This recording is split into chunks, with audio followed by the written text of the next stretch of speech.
இப்போ கோல வந்து FUNC இந்த கீவேர்டு தான் நம்ம யூஸ் பண்ணி ஃபங்க்ஷன் கிரியேட் பண்ணுறோம். டூசம் அப்படின்ற ஃபங்க்ஷன் நேம். நம்ஸ் வந்து பார்த்தீங்கன்னா அரே ஆஃப் இன்ட், அதாவது இங்கே ஸ்லைசஸ் அப்படின்னு சொல்லுவாங்க. So integer slices. டார்கெட் வந்து இன்டிஜர். ரிட்டர்ன் டைப் பார்த்தீங்கன்னா ஸ்லைசஸ் ஆஃப் இன்ட். ஸோ இப்போ சீன் ஆஷ் மேப்பை டிக்ளேர் பண்ணுறேன்.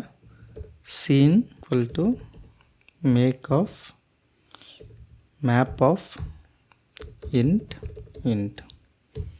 அதாவது இங்கே மேப் கிரியேட் பண்ண மேக்குன்ற கீவேர்ட் ரொம்ப இம்பார்ட்டண்ட். அதாவது மேப்பில் கீ பார்த்தீங்கன்னா இன்டிஜராக இருக்க போது, வேல்யூவும் இன்டிஜராக இருக்க போது.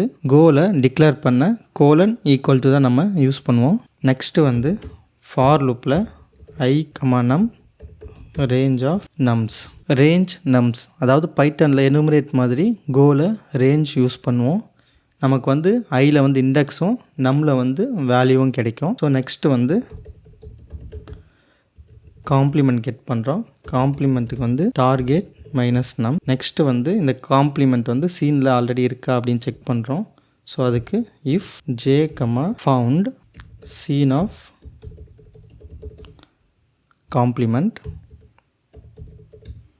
ஃபவுண்ட். இது கோவோட idiomatic way. Seen of complement இந்த கீ இருந்தால் ஜேல வேல்யூ கிடைக்கும், ஃபவுண்டு ட்ரூ ஆகும், இல்லைனா ஃபவுண்டில் வந்து ஃபால்ஸ் ஆகும். ரெண்டையும் ஒரே லைனில் செக் பண்ணிவிட்டு ஃபவுண்ட் இருந்துச்சுன்னா நம்ம வந்து ஸ்லைசஸ் ஆஃப் இன்டிஜரில் வந்து I, ஜேவை ரிட்டர்ன் பண்ணிடலாம். அப்படி இல்லை அப்படின்னா சீன் ஆஃப் நம்பரில் வந்து கரண்ட் இண்டெக்ஸ் ஸ்டோர் பண்ணலாம், இல்லைனா நில்லை ரிட்டர்ன் பண்ணிடலாம்.